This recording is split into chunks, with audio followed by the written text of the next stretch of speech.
quick little look at my channel. So last 28 days, over 53,000 hours of viewing time. All right, let's just have a look at these settings, because this is a video about monetization or lack thereof. I'm just going to go to other settings. I think I'll switch to create a classic for now, just because I know how to get to where I want to go quicker. They're going to dump video annotations. Well, that's their call. I don't really care. In fact, I'm caring less and less about YouTube every day. You can, like I say, you can see my analytics. They're good. So let's go down to not video manager, channel monetization, not enabled. Now, let me just point out, copyright status, ding, 0 strikes. Community guideline status, ding, 0 strikes. Monetization, channel under review. All right, you've reached 4,000 watch hours in the previous 12 months. What are you talking about, YouTube? You just told me. Let's just have a look at the screenshot. You've just told me that in the past 28 days, I've had 53,000 hours of watch time. That's a lot more than the 6,000 that you say in the last 12 months. 53,000 in the past 28 days. This thing's been under review forever, all right? Let's have a look at this. Channel under review. Email a decision.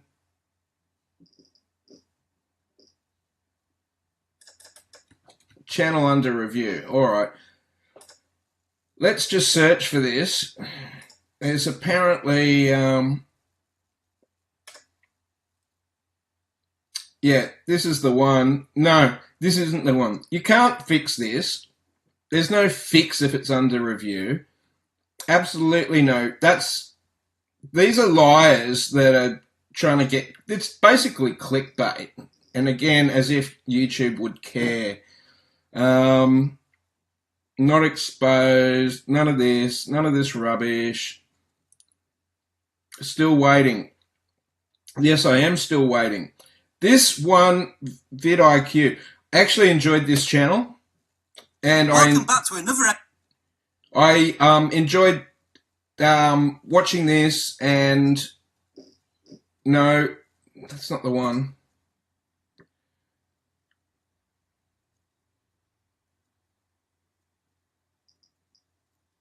How did he get to there? Not sure. And look at all these comments. I've been waiting since December, and I'm on 10,000 subs and 1 million views. Yeah. Look, apparently, from what I've heard now, is if you're still under review, under that amount of time, then basically YouTube have said, that's a little hint, nudge, nudge, wink, wink. Basically, fuck off. We don't care about you or your fucking channel, right? And that's basically where YouTube's at now. You know, Google started off as "Don't be evil." That was their motto. And then remember when they famously ditched that motto? So now I think they're making up for lost time. They have no interest in helping out the little person. No interest in being transparent and saying what their actual policies are. They've got no interest in discussing, for instance, things like fair use or anything like that. For them, the term fair use, that's their dirty words, right? They don't want to get in to a proper discussion about the real use of fair use or public domain or any of those things. Basically, anyone, if they make a copyright claim on your channel, that puts you in the sin bin, whether it was correct or not. And I found an old movie that I thought it couldn't possibly be copyrighted because it was from the 80s, like, you know, a few people in the world even know about it, and I actually thought the director was dead. So, but it kept getting copyright claimed. Well, anyway, I'm now friends with the director, and he's now given me permission to put it online, and I have no copyright strikes at all, and I've got a thumping great channel, but it's going to be under review forever, and I'll never be able to monetize all the good work I do. And I do actually do good work. I mean, if you have a look, one of these videos over here, just in the past 5-6 weeks, 18,000 views to help people not get scammed by a scam that's going around at the moment.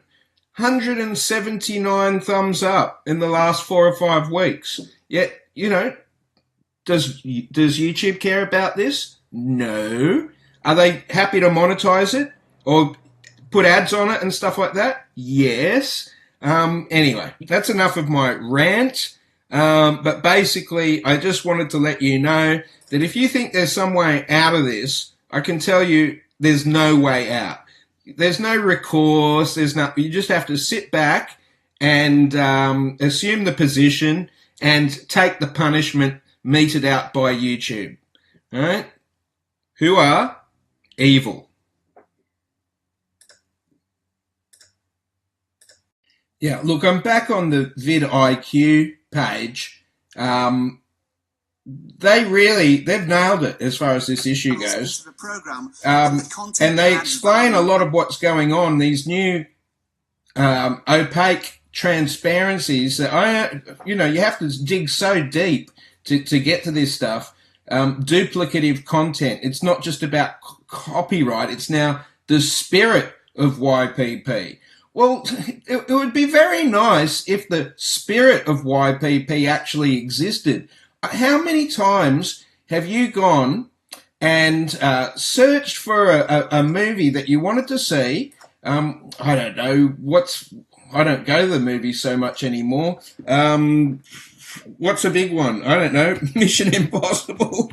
God, that was years ago, wasn't it? But you know what I mean. And here's one. Oh, no. Look, watch from $5.99. That's probably legit. But how many times have you clicked on a YouTube thing and it says 2 hours 27 and you've just got this blank screen and a link to some sort of torrent channel or something like that? I mean, those things still exist now, right? It's like, I don't know, they haven't managed to clean up all the dirty channels, but they're certainly cleaning up on my one. So anyway, the duplicate content thing, that's a good hint. So I'll get rid of some of that because, yeah, I have used a lot of public domain stuff and put it up because I thought it was interesting, didn't break any laws, my channel subscribers like it. So, but if they could actually point to the actual video that was under suspicion or doubt, I'd just remove it. I mean, it's pretty hard for me to know which video they've got a problem with when I've got hundreds of videos. And the thing is, not all of it is duplicate content. Okay, take for instance this one. This is copyright free. I can tell you this because you can't find this anywhere anywhere. You just cannot find it. I'm not going to tell you. In fact, I will tell you where I got it from. You know where I got this one from? No one's going to remember in the 1980s there was a VHS compilation series called Electric Blue, which was an adult entertainment. And it was interspersed with a whole bunch of clips that their editing department had found. And most of them, I'm assuming, were public domain or just completely forgotten about. And the fact that I've put this up there, that I found this from my dusty archives, this has really helped people. I've had people write to me all over the world asking about this, whether they could get a higher quality version, in which case I've assisted them at no charge. Okay. Now, let's just talk about content creators, right? I'm just going to turn this sound down, right? Content creators like myself, we need to be treated with a little bit more respect, right? If we have a look at this video here, right, I directed this. I filmed this. This is an original creation. Sure, it's done on a micro budget, but unfortunately, that's the budget that I have to live with, a micro budget, right? And this is all original content. Can you imagine how many hours it took me to put all of this together? It's had 1,500 views, right? That's all it's had. I could give you so many more examples of this original content. So sure, as well as putting up public domain stuff, as well as having no copyright strikes at all, there is just so much stuff up here that I've actually created. Let's have a look. I made this. That's public domain. But the public domain one has had 65,000 views, right? That one's had 1 million views. I didn't make this. It's just a clip. But it's a clip from a film from the 70s that hardly anyone's ever seen, wouldn't know about, or anything. And, you know, even though I haven't added to this, this is fair use. I mean, of those 1 million people, they'd probably be pretty inspired to want to chase up and watch the film if they enjoyed it. It's the same with all the trailers and everything that I run. Trailers are definitely fair use. Now, VidIQ, he talks about fair use in terms of have you added to it? Have you significantly added content rather than just duplicating, right? There's another thing about fair use that he hasn't discussed, and this is very important, right? Fair use asks the question, have you stopped the original content creator from earning any money by what you've done with their content?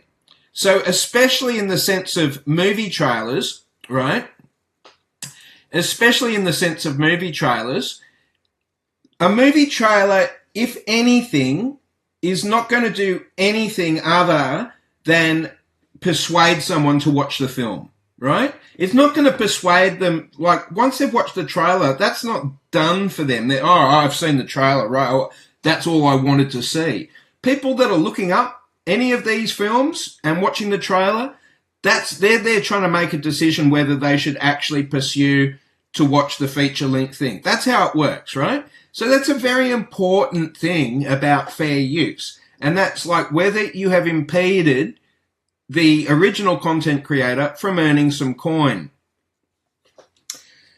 But having said that, I'm going to take a leaf out of VidIQ's book, and I'm just going to actually, I'm going to put this one unlisted for now. I just don't want the pain from YouTube right now. If there's someone that's ever going to come and review this channel, then I want them to see from the top of the list all of the original content that I'm creating. Anyway, let's just go back to VidIQ again for a sec. Relevant. There's two crucial elements there. First of all, the spirit of the YouTube Partner Program. This element adds judgment to the requirement. So not only do you need 1,000 subscribers and 4,000 hours of watch time, but your content has to fit the spirit of the program. And that gives YouTube carte blanche to say whatever they want. You know? Yeah, that's right. So, again, it's an opaque rule, this spirit of YouTube. There's, you know, how do you play by the rule book when the rule book is just made from steam? It just evaporates before your eyes, and you've got no solid ground to stand on. You know, you've done all this work, you've created hours and hours and hours worth of content, and you get punished like this. For me, this goes against the original spirit of YouTube. Don't be evil, remember? That was their motto. And then they dumped that motto. You know why? Because they realized that they couldn't hold to that. So anyway, welcome to the new, improved YouTube. I prefer Creator Studio Classic.